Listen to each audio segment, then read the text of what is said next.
Shalom. In this week's shiur on Torah's Eretz Yisrael, we're going to be talking about the Mitzvos HaTluos Ba'aretz, the Mitzvos that are dependent on the land of Israel, meaning Mitzvos that are only obligated in Eretz Yisrael. The Mishnah says that this is in source number 1 here, that all Mitzvos can be divided into 2 categories. Mitzvos that are agricultural by nature, and Mitzvos that are obligations, or chovas haguf, Mitzvos that each person has to do them themselves. And the Mishnah taught that any mitzvah that's agricultural by nature, so those mitzvahs are only obligatory in Eretz Yisrael. Any mitzvah that isn't agricultural by nature is obligatory both in Eretz Yisrael and in Chutz La'aretz. Okay, now the Gemara says that the difference between mitzvahs that are talui ba'aretz, that are dependent on the land, and mitzvahs she'ena talui ba'aretz, is whether the pasuk that commands that mitzvah opens with the word bia. Beis Yud Aleph Hey, as in coming into the land. Now, the Mishnah said this can't be true because the mitzvahs of tefillin and peter chamor also include the words bia, yet we know that tefillin is obligatory in Chutz La'aretz and in Eretz Yisrael. So it can't be that the word bia does so. So the Gemara asks the question, is how do we know that the mitzvahs that are obligatory, chovas haguf, that are obligatory on the person, are obligatory both in Eretz Yisrael and in Chutz La'aretz, while mitzvahs karka, mitzvahs that are agricultural by nature, are knowing only in Eretz Yisrael. So the Gemara is going to use this pasuk, the pasuk of Elach Hukim Mishpatim Asher Tishmurun Lasos Ba'aretz Asher Nasan Hashem Elokei Avusecha Lechol L'Rishta Kol Hayamim Asher Atem Chayim Al Adama Avei Tavdun Kol Mekamos Asher Avdu Sham Hagoyim Asher Atem Yoroshim Osam Esel Hayam Harim Haramim V'Agvod Setachas Kol Olei Tzoranan. These psukim that say that we should destroy Avodah Zarah when we come into the land, it says Kol Yamim Asher Atem Chayim Al Adama, taught that the mitzvahs, all the days that you're on the ground, taught the mitzvahs should be done in both Chutz La'aretz and in Eretz Yisrael. But when it says the word ba'aretz, it teaches the opposite message, that the mitzvahs should be done only in Eretz Yisrael. So the next verse clarifies this contradiction about whether the mitzvahs should be done only in Eretz Yisrael or in Chutz La'aretz. And it says, the next pasuk says to destroy all the idols, which is chovas haguf. It has nothing to do with agriculture. So that has Eretz Yisrael as obligatory in Eretz Yisrael and Chutz La'aretz. So too the Gemara says any mitzvah that's b'chovas haguf, that's an obligation on the person to do, is obligatory both in Chutz La'aretz and Eretz Yisrael, and that's how we know. Now we have a very important sifri, okay, and that's going to be really the crux of understanding Mitzvos HaTluos Ba'aretz, is this sifri. And the sifri is the source number 5, taught that even though God exiled the Jewish people to Chutz La'aretz, they must still be mitzuyanim b'mitzvos. We're going to skip on translating mitzuyanim b'mitzvos, but just for the time being say they must be doing mitzvos. So that when they return to Eretz Yisrael, the mitzvos won't be new to them. Okay, and the Sifri uses this phrase. It says, even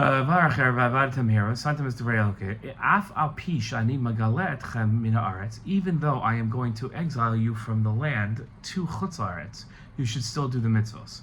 Now, the words afapi are used even though, in both in English and in Hebrew, to connote that you might have thought one thing. Even though this is true, in reality, this is true. So, in our case, in this case, you might have thought that you wouldn't have to fulfill the mitzvos in Chutz La'aretz. That's the even though you might think so. No, you still have to do mitzvos in Chutz La'aretz. This leads me to 4 questions. This is free. Number 1, why would I think that I wouldn't have to fulfill the mitzvos when I was in exile in Chutz La'aretz? Number 2, if it's true that I don't have to fulfill the mitzvos in Chutz La'aretz, why don't I have to fulfill the mitzvos when I'm in exile in Chutz La'aretz? And what does the concern that that when we get back to Eretz Yisrael, the mitzvos are going to be new to us mean, and therefore we have to keep doing the mitzvos? And why are fulfilling the mitzvos phased in the Sifri as mitzuyanim b'mitzvos? Why not just be osik b'mitzvos or shomer mitzvos? Now, if this teaching sounds familiar to you, it's because of this next Ramban. The Ramban takes the Sifri really, really far and talks about it a lot. And a lot of people mistake the Ramban as saying that the Ramban is using this Sifri to say that mitzvos and Chutz La'aretz are mere practice that when we get back to Eretz Yisrael, we'll know how to do them. We're going to see that's not what the Ramban says. Okay. Now, it seems from the Ramban says there's a pasuk of Santam es Devarai ela al vavchem ve'al nafshechem, ukshartem osam v'yosai etchem, v'yilu totafos beineinechem. This is source number 6, pasuk in Dvarim, that says you should put the mitzvos on your heart and your soul. Rashi says sometimes the right af la'achar shetegalu hayu mitzanim b'mitzvos. Even though after your exile you should still be doing mitzvos. Hinichu tefillin, you should put on tefillin. Asu mezuzos, you should put on mezuzos. Kidei shiur yochem chadashim kishit chazur. So it shouldn't be like it's new when it comes back to you. Now the Ramban here in source number 8 understands this pasuk that it teaches that the mitzvos that are chovas haguf, that are obligatory on the individual, are chayav in chutzarts, but it's not referring to galus chutzarts, and it's not referring to the idea that in the Sifri that the Rashi is quoting. So now that leads me to a fifth question: are there two ideas of observing the mitzvos in chutzarts? One refers to when we're in exile, and one refers to just chovas haguf. How do we understand this opening of the Ramban? Now, the Ramban in Bereshis takes this pasuk, says Vasbiacha b'Hashem elokei hashemayim v'elokei haaretz. Okay, so that called Hashem the God of the arts, and the Ramban says HaKadosh Baruch Hu Yikra Elokei Eretz Yisrael. He says that that God is called the God of Eretz Yisrael. K'dichsiv lo yidu es mishpat elokei haaretz, achsiv v'yidabru el elokei Yerushalayim. Ke'al elokei amei haaretz. Aval pasuk lachtani v'beis avi lo nemar b'elokei haaretz. And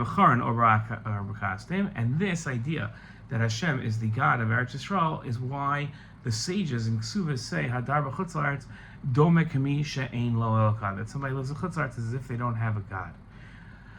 Okay, that's a lot. So what does the Ramban mean when that Hashem is called Elokei Eretz Yisrael? The Ramban refers to God as the God of Eretz Yisrael.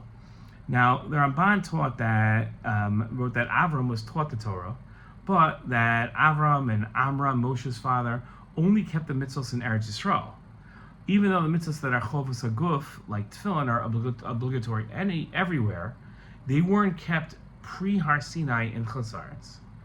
Which leads to another question: why did the Avos only keep the mitzvos that are chovos haguf, that are personal to a person in Eretz Yisrael, and they didn't keep them in Chutz La'aretz? Now, there's a famous teaching of our sages that Yeshivat Eretz Yisrael shekula keneged kol mitzvah shebetorah, that the mitzvah of Yeshivat Haaretz is equal to all the mitzvahs of the Torah. Okay, why is that true? Why is Yeshivat Eretz Yisrael equal to all the mitzvahs of the Torah? Okay, now this is we're going to look at the Ramban's long comments here. This is source number 16, and the Ramban makes a few very important points. The Ramban says that Hashem was strict when it came to illicit sexual sins in Eretz Yisrael, and the land expels you because of what are called arayos, these illicit sexual sins.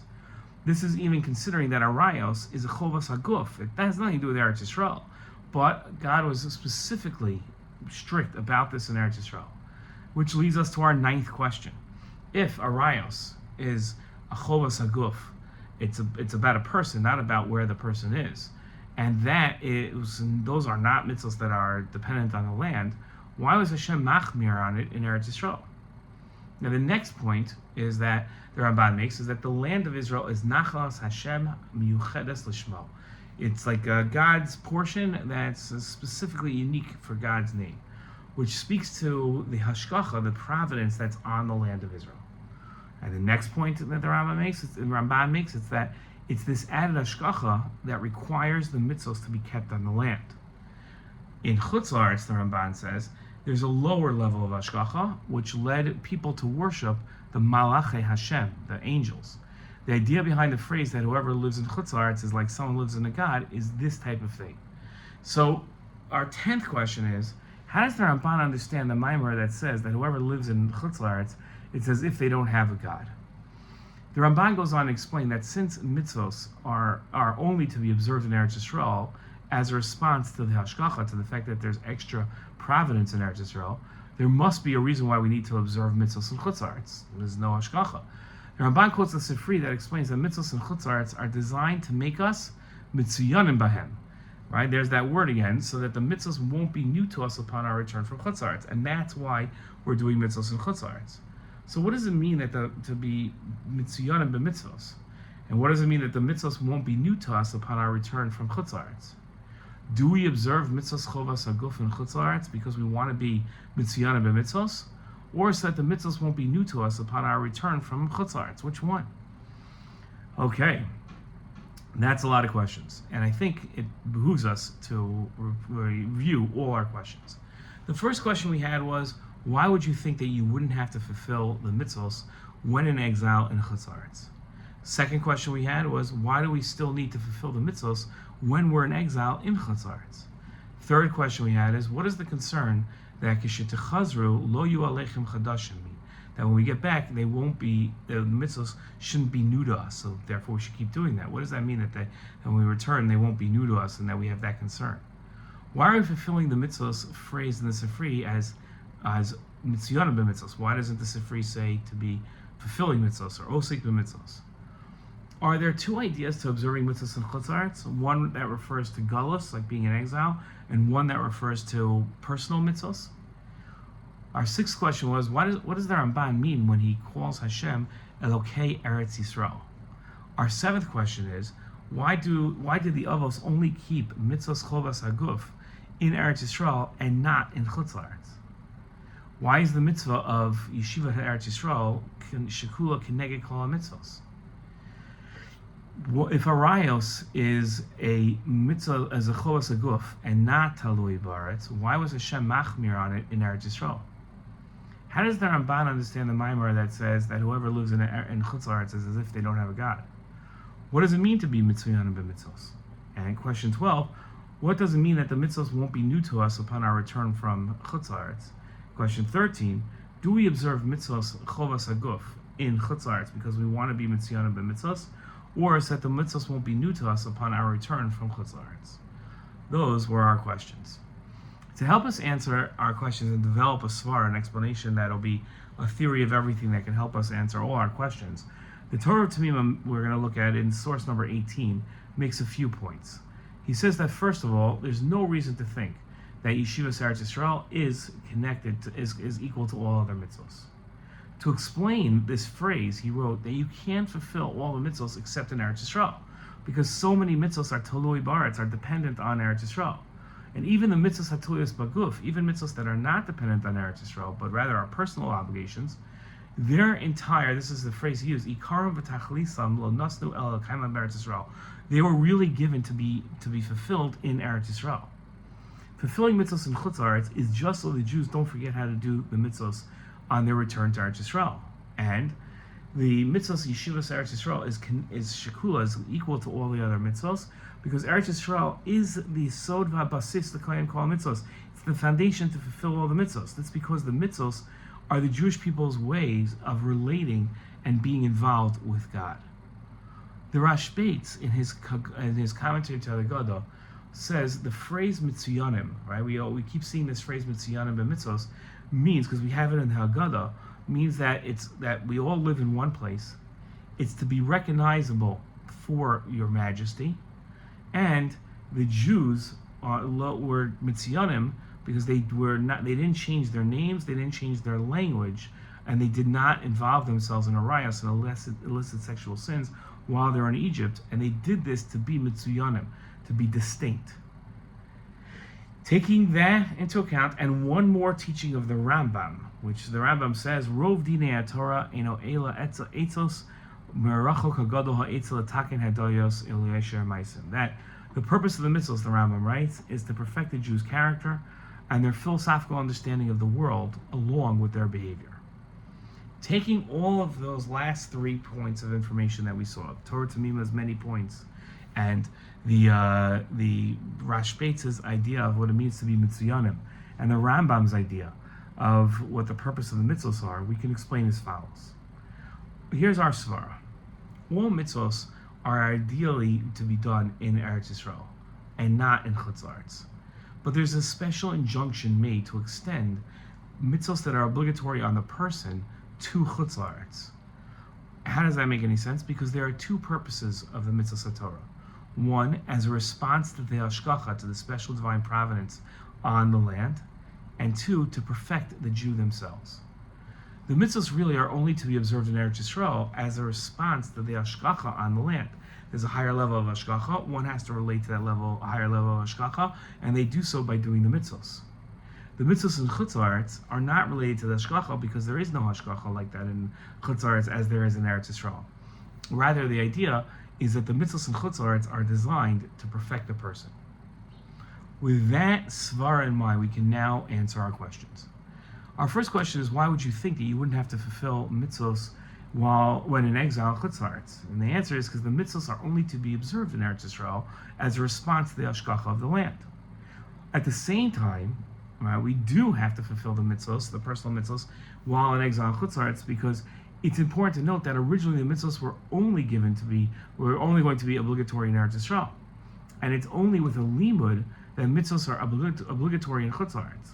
The mitzvos in Chutz La'aretz are a way of perfecting a person, not a way of relating to the hashgacha. Now, what is the concern that when we get back to Eretz Yisrael, the mitzvos won't be new to us, and therefore that's why we keep doing the mitzvos? Because if Jews don't do the mitzvos and are no longer nikar, behod, v'hadar, they're not recognized in their glory, they won't be zochet to return to Eretz Yisrael. It's not that we're worried that a Jew's not going to remember how to put on his tefillin when he gets back to Eretz Yisrael. It's the idea that we're not going to have any schus to get back to Eretz Yisrael. Why are fulfilling the mitzvos phrased in the Sifri as mitziyanim b'mitzvos? The mitzvos provide nikar, behod, v'hadar, the Sifri said, and makes the Jews mitziyanim b'mitzvos. That's the idea. Are there two ideas to observing the mitzvos in Chutz La'aretz? One that refers to galus, and one that refers to chovas haguf?